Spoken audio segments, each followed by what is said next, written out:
ኢትዮጵያ አባል የሆነችበት የብሪክስ ሀገር ባህር ኃይሎች በቻይና መሪነት በደቡብ አፍሪካ የሚያደርጉትን የባህር ኃይል ወታደራዊ ልምምድ ዛሬ ይጀምራል ተብሏል።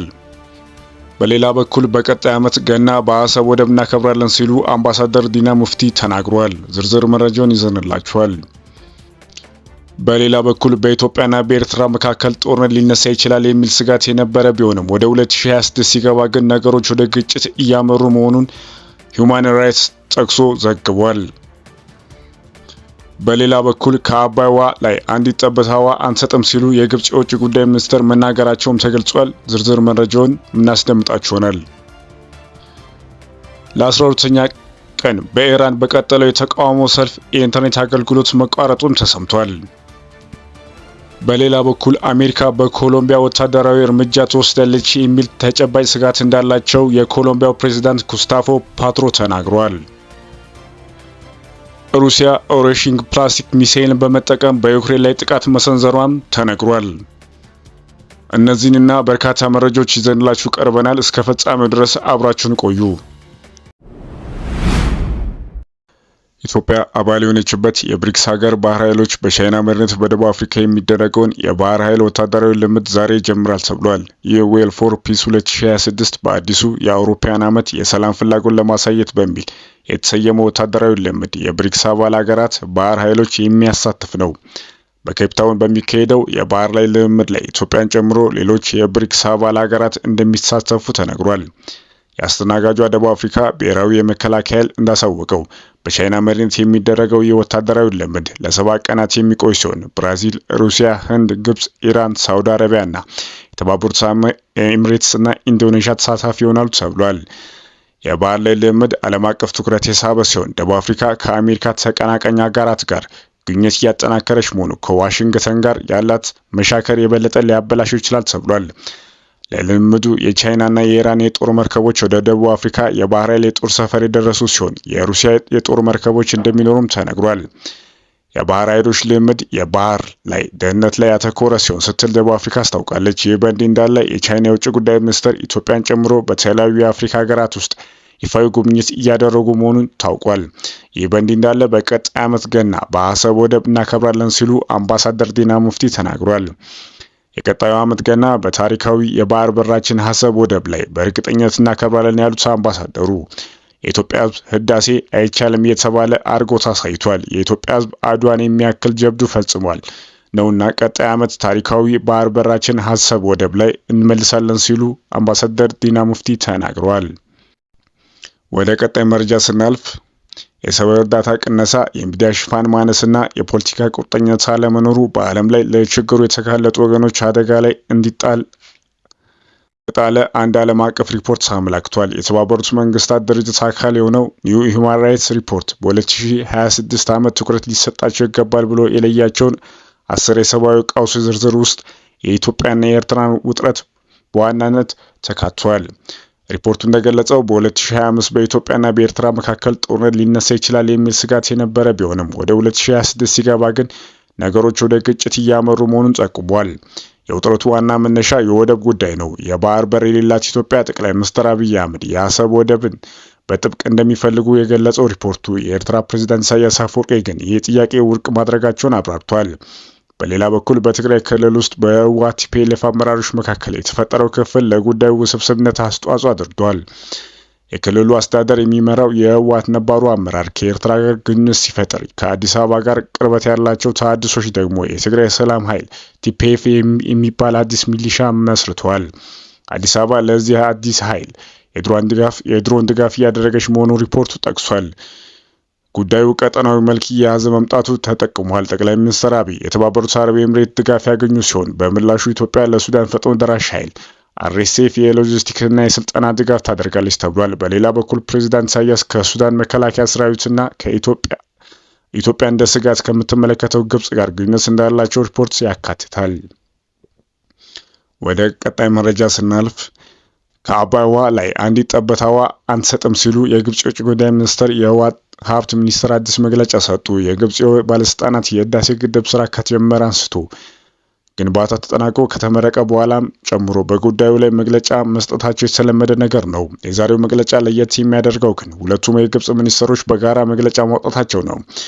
እነዚህ የውጭ ጉዳይ ሚኒስትሮች የውሃ ሀብት ሚኒስትር ናቸው። ሚኒስትሮቹ በጋራ ባወጡት በዚህ መግለጫ ግብጽ ከአባይ ተፋሰስ ሀገራት ጋር ያላት ግንኙነት መገምገማቸውን አስታውቋል። ከቅርብ ጊዜ ወዲህ አባይ ተፋሰስ ኢኒሼቲቭ አማካኝነት የተደረገ ምክክር ጠቅሰው በኢኒሼቲቭ አማካኝነት የአባይ ተፋሰስ ሀገራት ወደ አንድነት እንዲመጡ በበኩላቸውን ጥረት ማድረጋቸውን ገልጾ ግብጽ ከሁሉም አባይ ተፋሰስ ሀገራት ጋር በትብብር ለጋራ ጥቅም ለመስራት ቁርጠኛነት ማሳየቷን አስረድቷል። ጨምሮም በዚህ የትብብር ልማት ጥረቶች የግብጽ የውሃ ደህንነት ሊያዳክም የሚችል ወይም ድንበር ተሻጋሪ ወንዞች በተመለከተ ዓለም አቀፍ ሕግ የሚጥስ እንዳይሆን ልዩ ትኩረት እንዲሰጠው ጠቅሷል። ሚኒስትሮቹ ጨምሮም ይህንን በምስራቃዊ አባይ በኩል ዓለም አቀፍ ሕግ የጣሰ የተናጠል ፕሮጀክት እየተከናወነ መሆኑን አጥብቀው እናወግዛለን ያሉት ሲሆን በድንበር ተሻጋሪ ወንዞች ላይ ዓለም አቀፍ ሕግ መከበር እንደሚገባም አሳስበዋል። በመግለጫቸው የግብጽ የውሃ ደህንነት ለመጠበቅ በተፋሰሱ ዙሪያ ያሉ የልማት ፕሮጀክት ለመከታተል የውጭ ጉዳይ ሚኒስትር፣ የውሃ ሀብት ሚኒስትር በቅንጅት መስራታቸው እንደሚቀጥሉ አስታውቀዋል። ግብጽ በአባይ ተፋሰስ ሀገራት ላይ ለልማት ለአቅሙ ግንባታ ያወጣችው አጠቃላይ ወጪ $100 ሚሊዮን መድረሱን የጠቀሱት ሚኒስትሮቹ ጨምሮም ይህንን ሁሉ ጥረት የምናደርገው ከአባይ ውሃ አንዲት ጠብታ ውሃ ላለመስጠት ነው ማለታቸውም ሀራም ኦንላይን ዘግቧል። ለ12ኛ ቀናት በኢራን በቀጠለው የተቃውሞ ሰልፍ የኢንተርኔት አገልግሎት መቋረጡ ተሰምቷል። ሐሙስ ምሽት በተለያዩ የኢራን ከተሞች የተቃውሞ ሰልፎች መካሄዳቸውን ተከትሎ የኢንተርኔት አገልግሎት መቋረጡን ኔትብሎክ ገልጿል። በተለያዩ ከተሞች የሚካሄዱ ተቃውሞ ሰልፎች ተከትሎ ከቱርክ ኢስታንቡል ወደ ቴሄራን የሚደረግ በረሮች ተሰርዟል። መንገደኛ አውሮፕላኖች በቴሄራን አውሮፕላን ማረፊያ እንዲያርፉ እንዳልተፈቀደ ገልጿል። ወደ ታፕሮስ እና ኢስፋኒ ከተሞች የሚደረጉ በረሮች በተመሳሳይ መሰረዛቸው ተሰምቷል። በኢራን የተከሰተው የኑሮ ውድነት ተከትሎ የተቀሰቀሰው ሰልፍ 12ኛ ቀን የያዘ ሲሆን የኢንተርኔት አገልግሎት ፍጥነት በከፍተኛ ሁኔታ እንዲቀንስ መደረጉም ተሰምቷል። ተቃዋሚ ሰልፈኞች በአንዳንድ ከተሞች የፖሊስ መኪና እንዲሁም የመንግስት ተቋማት በእሳት መለኮሳቸውን የሚያሳዩ ምስሎች በስፋት ተሰራጭቷል። ወደ ቀጣይ መረጃ ስናልፍ አሜሪካ በኮሎምቢያ ላይ ወታደራዊ እርምጃ ትወስዳለች የሚል ተጨባጭ ስጋት እንደሌላቸው የኮሎምቢያ ፕሬዝዳንት ጉስታቮ ፔትሮ ተናግሯል። በአሁኑ ጊዜ የአሜሪካ በአገራችን ላይ ወታደራዊ እርምጃ እንደምትወስድ የሚያመለክት ተጨባጭ ስጋት አለ ብለው እንደሚያምኑ ለቢቢሲ ተናግሯል። ፔትሮ ይህን ያሉት ትራምፕ ኮሎምቢያ ላይ ወታደራዊ እርምጃ ለመውሰድ ከዛቱ በኋላ ሲሆን ዩናይትድ ስቴትስ ሌሎች ሀገራት እንደ አሜሪካ ግዛት አካል አድርጋ ትመለከታለች ብሏል። ፕሬዝዳንቱ አሜሪካ ዓለም ላይ ተጽዕኖ ከመፍጠር ከዓለም ወደ መነጠል አደጋ እያመራች ነው ሲሉ አስጠንቅቋል። የትራምፕ አስተዳደር በወንጀልና በህገወጥ መንገድ ወደ አሜሪካ የገቡ ስደተኞች ለመቆጣጠር የሚደረገውን ዘመቻ የሚያስፈጽም የአሜሪካ ኢሚግሬሽንና የጉምሩክ ተቆጣጣሪ ኤጀንሲ አይስ መኮንኖች እንደ የናዚ ብርጌዶች እየሰራ ነው ሲሉ ከሷል። የአሜሪካ ፕሬዝዳንት ዶናልድ ትራምፕ በቬኔዙዌላ ላይ በተፈጸመ ጥቃት የኒኮላስ ማዱሮ በቁጥጥር ስር መዋል ተከትሎ ኮሎምቢያ ኢላማ ያደረገ ወታደራዊ ዘመቻ ጥሩ ይመስላል ማለታቸው ይታወቃል። በትራምፕ በተደጋጋሚ ፕሬዝዳንት ፔትሮ እንዲጠነቀቁ ቢናገሩም ፕሬዝዳንቱ ግን ይህን ዛቻ ያዘለ አስተያየት አጥብቀው አውግዘዋል። ትራምፕ እና ፔትሮ ሮብ ምሽት በስልክ ከተነጋገሩ በኋላ ትራምፕ የኮሎምቢያ እጃቸውን በዋይት ሀውስ በቅርቡ ጊዜ ውስጥ እንደሚያገኙ ገልጿል። ትራምፕ ከስልክ ውይይት በኋላ ሮብ ዕለት በትሩዝ ሶሻል ማህበራዊ ድረገጻቸው ላይ ባሰፈረው ጽሑፍ ከፔትሮ ጋር ያደረግነው ውይይት ትልቅ ክብር ሲሉ አሞካሽተዋል። በወቅቱ አንድ የኮሎምቢያ ባለስልጣናት ውይይቱ ከሁለቱ ወገኖች ዘንድ የ180 ዲግሪ ለውጥ የታየበት ነው ብሏል። ነገር ግን ሐሙስ ዕለት የፔትሮ ለቢቢሲ በሰጡት ቃለ ምልልስ ላይ የነበራቸውን ንግግር ቃና ግንኙነት ምንም ያህል እንዳልተሻሻለ ጠቁሟል። ፕሬዝዳንት ፔትሮ ከትራምፕ ጋር የነበራቸውን የስልክ ውይይት 1 ሰዓት ያህል እንደፈጀ ለቢቢሲ ተናግረው አብዛኛው ጊዜ የወሰደው እኔን የሚመለከት ጉዳይ ነው ብለዋል። ፕሬዝዳንት ትራምፕ በኮሎምቢያ ስላለው የአደንዛዥ እጽ ዝውውርና የአገሪቱን ስለ ቬኔዙዌላና በላቲን አሜሪካ ዩናይትድ ስቴትስ በሚመለከት ምን እየተካሄደ እንደሆነ አተኩሮ መናገራቸውን አብራርተዋል።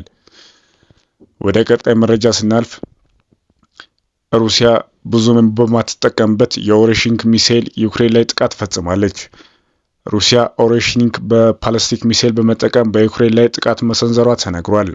ሐሙስ ምሽት በኪየቭ በተፈጸመ ጥቃት 4 ሰዎች ሲገደሉ 25 ሰዎች ደግሞ ቆስሏል። ጥቃቱ ተከትሎ ለሰዓታት ከፍተኛ ድምጽ ይሰማ የነበረ ሲሆን ሰማዩ በፍንዳታ ብርሃን ተጥለቅልቋል።